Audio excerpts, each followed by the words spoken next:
I will bless the Lord at all times. God's praise shall continually be in my mouth. Behold how good and how pleasant it is for brothers and sisters to dwell together in unity. I wish to give honor to God, who is obviously the head of all of our lives, our source and our ending.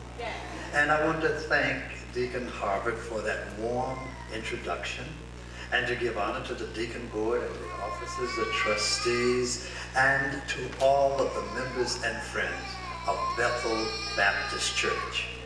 I am delighted to have the privilege to be here with you today. I consider myself actually closer to you than you know. Now, the reason I say that is some years ago, I taught school at Kittrell Junior College in North Carolina. And one of my colleagues on the faculty was the Reverend Dr. Hall, who became your pastor for 44 years. He was my friend. He was my buddy. We shared life and studies and ministry together. So that makes me a part of this family, at least in that connection. And Reverend Dr. Chapman, a wonderful friend. And when I came and saw the pictures downstairs, I looked at him and I said, oh, didn't he have a charming smile? That smile would melt you right down and give you a sense of hope and great joy. So I'm glad to be here with you, especially as you are looking forward to God sooner than later maybe answering your prayer, giving you the leadership in terms of your pastor. And I want to join and pray, because you know what? It's a wonderful thing when you have a good pastor. And it's an awful thing when you have a bad pastor. But basically, you have been praying, and your officers have been serving. I understand you've been held together, and that you are really ready now to have the pastor that the Lord would send this way. So I'm praying, and I believe God is going to hear our prayer. Thanks be to God. I'm happy today to have the privilege of having my wife with me. I don't know why I always call her Sister Betty Forbes. That's because the members call her Sister Betty. She's more than a sister to me. Let me explain this to you. She's cream in my coffee, sugar in my tea, gravy on my grits, and the only fish in my sea. And so I want you to know I'm delighted to have her. Stand up. Stand up. You already stood? You'll stand again. Sister Betty is the director of the Ebony Ecumenical Ensemble, and I hope they'll get a chance to come and sing for you. They do the full range of music of the Black religious experience. And Carol Ann Dowdell, where are you, Carol Ann, if you're here? I'm looking for her. Her uncle is a member of this church, and I saw her earlier. I don't know if she may be out now, but she's a member of that choir as well. And so I hope that you'll have a chance to experience the ministry from Sister Betty as well as from Reverend Forbes. Now I want to bring you a message that is, I think, appropriate. I am aware that this is the first Sunday in the new year, 2015. And we are hoping to get off to a good start. But as I come to stand before you, I am reminded of what happened to me in Goldsboro, North Carolina, at the Cherry Hospital, where I was serving as an institutional chaplain. And that they assigned me to a ward of 256 schizophrenics. My job to try to bring the gospel in that situation. And the first opportunity I had to preach to them, I spoke to the superintendent of the hospital, Dr. Kyle. And I said, Dr. Kyle, I'm going to speak for my first time before this group. I don't know, is it appropriate for me to let them know that I know there's something wrong with them? And Dr. Kyle said, I think it's perfectly all right for you to let them know that there's something wrong with them, because they, even though they're not quite up to the top, they know there's something wrong with you too. This is my way of introducing the fact that, I like to address what's going on. And when I came across the bridge into Brooklyn, I understand some stuff's going on. And I am so happy that the Lord sent me here today, because I've been working on a sermon that addresses some of what's going on. And you don't need me to go into a long introduction about it, because as you know, we are in the midst of great struggle. And even today, as the funeral of Officer Lee is taking place, Officer Liu is taking place, there are conflicts. And one thing that I know is true, that at this particular point in our life, in the community, there is a whole lot of anger. And I want to begin this new year addressing that problem. The Lord has spoken to me, because I've observed those who are protesting, and I understand that the funeral for Garner was held here, and that who are the relatives? Let me see you so I'll know who you are. If you're here, I understand that. And I understand that there are not only the protesters on that side, but then there are the police officials, many of whom are discouraged about the mayor's support of the protesters. And so the word is that maybe even at the funeral today, somebody may turn their back on the mayor. Which is my way of saying, I'm going to tell, there's a whole lot of anger right through here. And I want to have the opportunity at the beginning of this year to speak to you about that problem. Now, before I get into the reading of my text, which will be Ephesians chapter 4, let me say a little bit about anger. Oh, it's a bad thing to start a new year off angry. I thought, let me look up what anger really means. And then I'm going to check with you for station identification to see if anybody in here is angry today. You know what the dictionary said about anger? It says anger is a feeling that may result from injury, mistreatment, and opposition. That's what it is. And it shows itself in the desire to hit out at something or someone. They have many different words for it. They call it wrath. Sometimes they call it indignation.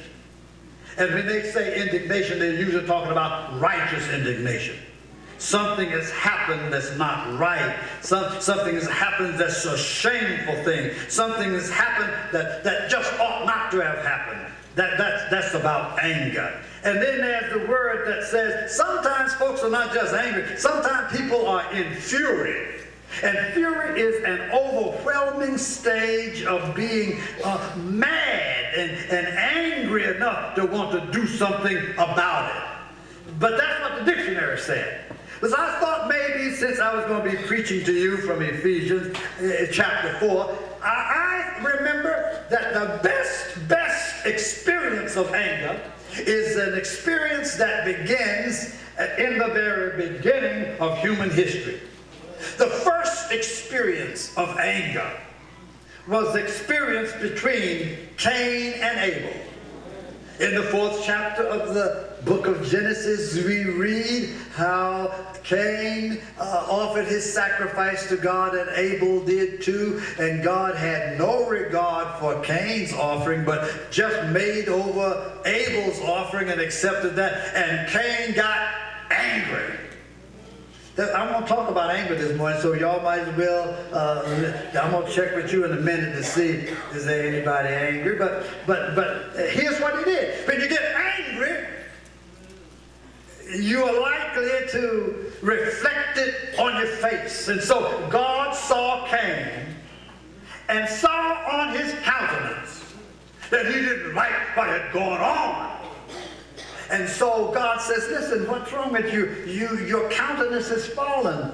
Don't you know that if you don't deal with that thing, that it will take you over, make you do some things that you ought not to do? You'll be ashamed of the longest day you live. You better master that thing, God told the brother Cain. But he didn't heed what God said. Now I want you all to know I'm talking about anger, and I hope you're going to listen to me, because if you don't figure out how to deal with your anger, you may bring disgrace on your church, on your community. So you all know what happened. Cain went out and said to hey, bruh Abel, let's go for a walk. And they went for the walk, and on the walk, Cain must have picked up a big rock and slew his brother Abel. And buried him. God comes along and says, Cain, where is your brother? And Cain says, am I my brother's keeper?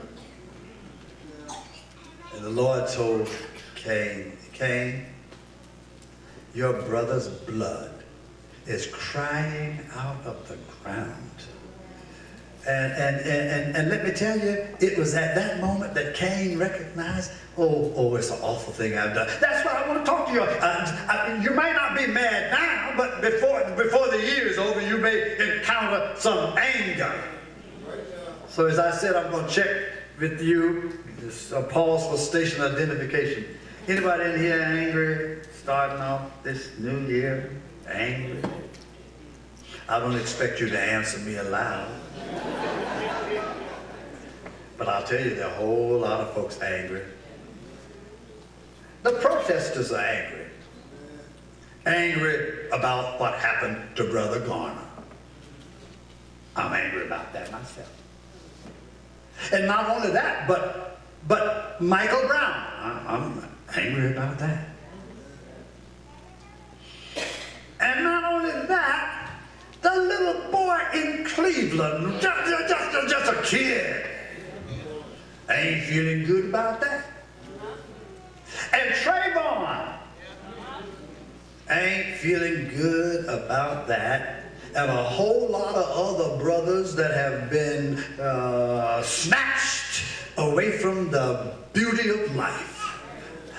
All the way back, and it's a funny thing, I was amazed when I remember looking at the tape, what happened over yonder. My mind went all the way back to Rodney King. And that was a tape. So I want to pause right now and say, thank you, Lord, for tapes.